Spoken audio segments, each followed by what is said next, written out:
पाठ माता का अंचल। लेखक शिवपूजन सहाय। जहां लड़कों का संग तहां बाजे मृदंग, जहां बुड्ढों का संग तहां खर्चे का तंग। हमारे पिता तड़के उठकर निपट नहाकर पूजा करने बैठ जाते थे। हम बचपन से ही उनके अंग लग गए थे। माता से केवल दूध पीने तक का नाता था, इसलिए पिता के साथ ही हम भी बाहर की बैठक में ही सोया करते। वह अपने साथ ही हमें भी उठाते और साथ ही नहला धुलाकर पूजा पर बिठा लेते। हम बबूत का तिलक लगा देने के लिए उनको दिक करने लगते थे। कुछ हंसकर, कुछ झुंझलाकर और कुछ डांटकर वह हमारे चौड़े लिलार में त्रिपुंड कर देते थे। हमारे लिलार में बबूत खूब खुलती थी। सिर में लंबी लंबी जटाएं थी। बबूत रमाने से हम खासे बम भोला बन जाते थे। पिताजी हमें बड़े प्यार से भोलानाथ कहकर पुकारते, पर असल में हमारा नाम था तारकेश्वर नाथ। हम भी उनको बाबूजी कहकर पुकारा करते और माता को मैया। जब बाबूजी रामायण का पाठ करते तब हम उनकी बगल में बैठे बैठे आईने में अपना मुंह निहारा करते थे। जब वह हमारी ओर देखते तब हम कुछ लजाकर और कुछ मुस्कुराकर आईना नीचे रख देते थे। वह भी मुस्कुरा पड़ते थे। पूजा पाठ कर चुकने के बाद वह राम राम लिखने लगते। अपने एक राम नामा बही पर 1000 राम नाम लिखकर वह उसे पाठ करने की पोथी के साथ बांधकर रख देते। फिर 500 बार कागज के छोटे छोटे टुकड़े पर राम नाम लिखकर आटे की गोलियों में लपेटते और उन गोलियों को लेकर गंगा जी की ओर चल पड़ते थे। उस समय भी हम उनके कंधे पर विराजमान रहते थे। जब वह गंगा में एक एक आटे की गोलियां फेंककर मछलियों को खिलाने लगते तब भी हम उनके कंधे पर ही बैठे बैठे हंसा करते थे। जब वह मछलियों को चारा देकर घर की ओर लौटने लगते तब बीच रास्ते में झुके हुए पेड़ों की डाल पर हमें बिठाकर झूला झुलाने लगते थे। कभी कभी बाबूजी हमसे कुश्ती भी लड़ते। वह शिथिल होकर हमारे बल को बढ़ावा देते और हम उनको पछाड़ देते या उतान पड़ जाते और हम उनकी छाती पर चढ़ जाते थे। जब हम उनकी लंबी लंबी मूछें उखाड़ने लगते तब वह हंसते हंसते हमारे हाथों को मूछों से छुड़ाकर उन्हें चूम लेते थे। फिर जब हमसे खट्टा और मीठा चुम्मा मांगते तब हम बारी बारी कर अपना बायां और दाहिना गाल उनके मुंह की ओर फेर देते थे। बाएं का खट्टा चुम्मा लेकर जब वह दाहिने का मीठा चुम्मा लेने लगते तब वह अपनी दाढ़ी या मूछ हमारे कोमल गालों पर गड़ा देते थे। हम झुंझलाकर फिर उनकी मूछें नोचने लग जाते थे। इस पर वह बनावटी रोना रोने लगते और हम अलग अलग खड़े खड़े खिलखिलाकर हंसने लग जाते थे। उनके साथ हंसते हंसते जब हम घर आते तब उनके साथ ही हम भी चौके पर खाने बैठते थे। वह हमें अपने ही हाथ से फूल के एक कटोरे में गोरस और भात सान कर खिलाते थे। जब हम खाकर अफर जाते तब मैया थोड़ा और खिलाने के लिए हट करती थीं। वह बाबूजी से कहने लगती, आप तो 4-4 दाने के कौर बच्चे के मुंह में देते जाते हैं। इससे वह थोड़ा खाने पर भी समझ लेता है कि हम बहुत खा गए। आप खिलाने का ढंग नहीं जानते।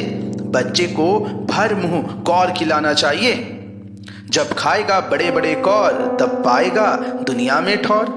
देखिए मैं खिलाती हूँ। मर्दुए क्या जाने कि बच्चे को कैसे खिलाना चाहिए, और महतारी के हाथ से खाने पर बच्चों का पेट भी भरता है। यह कह वह थाली में दही भात सानती और अलग अलग तोता, मैना, कबूतर, हंस, मोर आदि के बनावटी नाम से कौर बनाकर यह कहते हुए खिलाती जाती कि जल्दी खा लो नहीं तो उड़ जाएंगे।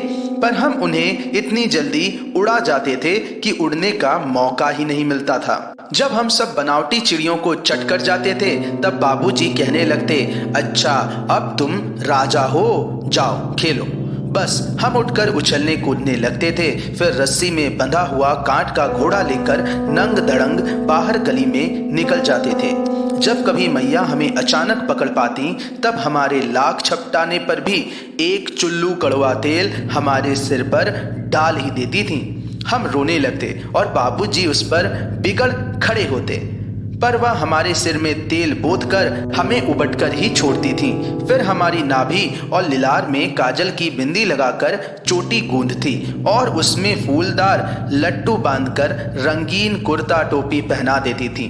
हम खासे कन्हैया बनकर बाबूजी की गोद में सिसकते सिसकते बाहर आते थे। बाहर आते ही हमारी बाट जोहने वाला बालकों का एक झुंड मिल जाता था।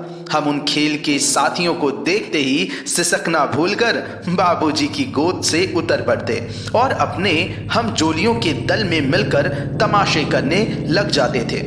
तमाशे भी ऐसे वैसे नहीं, तरह तरह के नाटक। चबूतरे का एक कोना ही नाटक घर बनता था। बाबूजी जिस छोटी चौकी पर बैठकर नहाते थे वही रंगमंच बनती और उसी पर सरकंडे के खंभों का कागज का चंदोआ तानकर मिठाइयों की दुकान लगाई जाती। उसमें चीलम के खोंचे पर कपड़े के थाले में ठेले के लड्डू और पत्तों की पूरी कचौरियां, गीली मिट्टी की जलेबियां, फूले घड़े के टुकड़े के पतासे आदि मिठाइयां सजाई जाती। ठीकरों के पटकरे और जस्ते के छोटे छोटे टुकड़ों के पैसे बनते। हम ही लोग खरीदार और हम ही लोग दुकानदार। बाबूजी भी 2-4 गोरखपुरिये पैसे खरीद लेते थे। थोड़ी देर में मिठाइयों की दुकान बढ़ाकर हम लोग घरौंदा बनाते थे। धूल की मेड़ दीवार बनती और तिनकों का छप्पर, दातून के खंबे, दिया सलाई की पेटियों के किवाड़, घड़े के मुहड़े की चूल्हा चक्की और दिए की कढ़ाई और बाबूजी की पूजा वाली आचमनी कलछी बनती थी। पानी के घी और धूल के पिसान और बाबूजी की चीनी से हम लोग ज्योनार तैयार करते थे। हम ही लोग ज्योनार करते और हम ही लोगों की ज्योनार बैठती थी। जब पंगत बैठ जाती थी तब बाबूजी भी धीरे से आकर पांत के अंत में जीमने के लिए बैठ जाते थे। उनको बैठते देखते ही हम लोग हंसकर और घरौंदा बिगाड़कर भाग चलते थे। वह भी हंसते हंसते लोटपोट हो जाते और कहने लगते, फिर कब भोज होगा भोलानाथ। कभी कभी हम लोग बारात का भी जुलूस निकालते थे। कनस्तर का तंबूरा बजता, अमूले को घिसकर शहनाई बजाई जाती, टूटी चूहेदानी की पालकी बनती। हम समधी बनकर बकरे पर चढ़ लेते और चबूतरे के एक कोने से चलकर बारात दूसरे कोने में जाकर दरवाजे लगती थी। वहां काठ की पटरियों से घिरे, गोबर से लिपे, आम और केले की टहनियों से सजाए हुए छोटे आंगन में कुल्हे का कलसा रखा रहता था। वहीं पहुंचकर बारात फिर लौट आती थी। लौटने के समय खटोली पर लाल ओहार डालकर उसमें दुल्हन को चढ़ा लिया जाता था। लौट आने पर बाबूजी जो ही ओहार उघाड़कर दुल्हनी का मुख निरखने लगते, त्यों ही हम लोग हंसकर भाग जाते। थोड़ी देर बाद फिर लड़कों की मंडली जुट जाती थी। इकट्ठा होते ही राय जमती कि खेती की जाए। बस चबूतरे के छोर पर घिरनी गड़ जाती और उसके नीचे की गली कुआं बन जाती थी। मूंछ की बटी हुई पतली रस्सी में एक चुक्कड़ बांध गराड़ी पर चढ़ाकर लटका दिया जाता और 2 लड़के बैल बनकर मोट खींचने लग जाते। चबूतरा खेत बनता, कंकड़ बीज और ठेंगा हल जुआठा। बड़ी मेहनत से खेत जोते बोए और पटाए जाते। फसल तैयार होते देर न लगती और हम हाथों हाथ फसल काट लेते थे। काटते समय गाते थे, ऊंच नीच में बई कियारी, जो उपजी सो भई हमारी। फसल को एक जगह रखकर उसे पैरों से रौंद डालते थे। कसोरे का सूप बनाकर उसाते और मिट्टी की दिए के तराजू पर तौलकर राशि तैयार कर देते थे। इसी बीच बाबूजी आकर पूछ बैठते थे कि इस साल की खेती कैसी रही भोलानाथ। बस फिर क्या, हम लोग ज्यों का त्यों खेत खलिहान छोड़कर हंसते हुए भागते थे। कैसी मौज की खेती थी। ऐसे ऐसे नाटक हम लोग बराबर खेला करते थे। बटोही भी कुछ देर ठिठक कर हम लोगों के तमाशे देख लेते थे। जब कभी हम लोग ददरी के मेले में जाने वाले आदमियों का झुंड देख पाते तब कूद कूद कर चिल्लाने लगते थे, चलो भाइयों, ददरी सतु पिसान की मोटरी।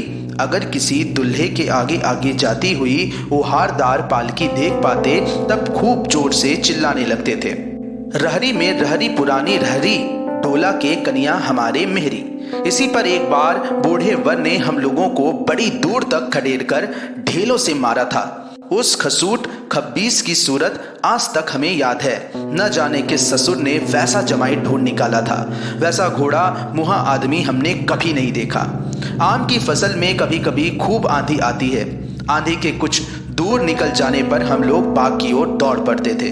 वहां चुन चुनकर घुले घुले गोपी आम चापते थे। एक दिन की बात है, आंधी आई और पट पड़ गई। आकाश काले बादलों से ढक गया। मेघ गरजने लगे, बिजली कौंधने और ठंडी हवा सनसनाने लगी। पेड़ झूमने और जमीन चूमने लगे। हम लोग चिल्ला उठे, एक पैसा की लाई बाजार में छितराई, बरखा उधरे बिलाई। लेकिन बरखा न रुकी और भी मूसलाधार पानी होने लगा। हम लोग पेड़ों की जड़ से धड़ से सट गए, जैसे कुत्ते के कान में अंठई चिपक जाती है। मगर बरखा जमी नहीं, थम गई। बरखा बंद होते ही बाग में बहुत से बिच्छू नजर आए। हम लोग डरकर भाग चले। हम लोगों ने बैजू बड़ा ढीठ था। संयोग की बात है, बीच में मूसल तिवारी मिल गए। बेचारे बूढ़े आदमी को सूझता कम था। बैजू उनको चिढ़ाकर बोला, बुढ़वा बेईमान, मांगे करेला का चोखा। हम लोगों ने भी बैजू के सुर में सुर मिलाकर यही चिल्लाना शुरू किया। मूसल तिवारी ने बेतहासा खदेड़ा। हम लोग तो बस अपने अपने घर की ओर आंधी हो चले। जब हम लोग न मिल सके तब तिवारी जी सीधे पाठशाला में चले गए। वहां से हमको और बैजू को पकड़ लाने के लिए 4 लड़के गिरफ्तारी वारंट लेकर छूटे। इधर ज्यों ही हम लोग घर पहुंचे त्यों ही गुरुजी के सिपाही हम लोगों पर टूट पड़े। बैजू तो 9-2-11 हो गया। हम पकड़े गए। फिर तो गुरुजी ने हमारी खूब खबर ली। बाबूजी ने यह हाल सुना, वो दौड़े हुए पाठशाला में आए। गोद में उठाकर हमें पुचकारने और फुसलाने लगे, पर हम दुलारने से चुप होने वाले लड़के नहीं थे। रोते रोते उनका कंधा आंसुओं से तर कर दिया। वह गुरुजी के चिरौरी करके हमें घर ले चले। रास्ते में फिर हमारे साथी लड़के का झुंड मिला। वे जोर से नाचते और गाते थे, माई पकाई गरर गरर पुआ, हम खाई पुआ ना खेलब जुआ। फिर क्या था, हमारा रोना धोना भूल गया। हम हट करके बाबूजी की गोद से उतर पड़े और लड़कों की मंडली में मिलकर लगे वहीं तान सुर अलापने। तब तक सब लड़के सामने वाली मकई की खेत में दौड़ पड़े। उसमें चिड़ियों का झुंड चल रहा था। वे दौड़ दौड़ कर उन्हें पकड़ने लगे, पर एक भी हाथ न आई। हम खेत से अलग ही खड़े होकर गा रहे थे, राम जी की चिड़ई, राम जी का खेत, खा लो चिड़ई भर भर पेट। हमसे कुछ दूर बाबूजी और हमारे गांव के कई आदमी खड़े होकर तमाशा देख रहे थे और यही कहकर हंसते थे कि चिड़ियों की जान जाए, लड़कों का खिलौना। सचमुच लड़के और बंदर पराई पीर नहीं समझते। एक टीले पर जाकर हम लोग चूहे के बिल से पानी उलीचने लगे। नीचे से ऊपर पानी फेंकना था। हम सब थक गए। तब तक गणेश जी के चूहे की रक्षा के लिए शिव जी का सांप निकल आया। रोते चिल्लाते हम लोग बेतहाशा भाग चले। कोई औधा गिरा, कोई अंटाचिट, किसी का सिर फूटा और किसी के दांत टूटे। सभी गिरते पड़ते भागे। हमारी सारी देह लहूलुहान हो गई। पैरों के तलवे कांटों से छलनी हो गए। हम एक सुर से दौड़े हुए आए और घर में घुस गए। उस समय बाबूजी बैठक के ओसारे में बैठकर हुक्का गुड़गुड़ा रहे थे। उन्होंने हमें बहुत पुकारा, पर उनकी अनसुनी करके हम दौड़ते हुए मैया के पास ही चले गए। जाकर उसी की गोद में शरण ली। मैया चावल अमनिया कर रही थी। हम उसी के आंचल में छिप गए। हमें डर से कांपते देखकर वह जोर से रो पड़ी और सब काम छोड़ बैठी। अधीर होकर मैया चावल अमनिया कर रही थी। हम उसी के आंचल में छिप गए। हमें डर से कांपते देखकर वह जोर से रो पड़ी और सब काम छोड़ बैठी। अधीर होकर हमारे भय का कारण पूछने लगी। कभी हमें अंग भर कर दबाती और कभी हमारे अंगों को अपने आंचल से पोंछकर हमें चूम लेती। बड़े संकट में पड़ गई। झटपट हल्दी पीसकर हमारे घावों पर थोपी गई। घर में कोहराम मच गया। हम केवल धीमे सुर से सा सा सा कहते हुए मैया के आंचल में लुके चले जाते थे। सारा शरीर थर थर कांप रहा था। रोंगटे खड़े हो गए थे। हम आंखें खोलना चाहते थे, पर वे खुलती न थीं। हमारे कांपते हुए होठों पर मैया बार बार निहार कर रोती और बड़े लाड से हमें गले लगा लेती थीं। इसी समय बाबूजी दौड़े आए। आकर झट हमें मैया की गोद से अपनी गोद में लेने लगे, पर हमने मैया के आंचल की प्रेम और शांति के चंदोवे की छाया न छोड़ी।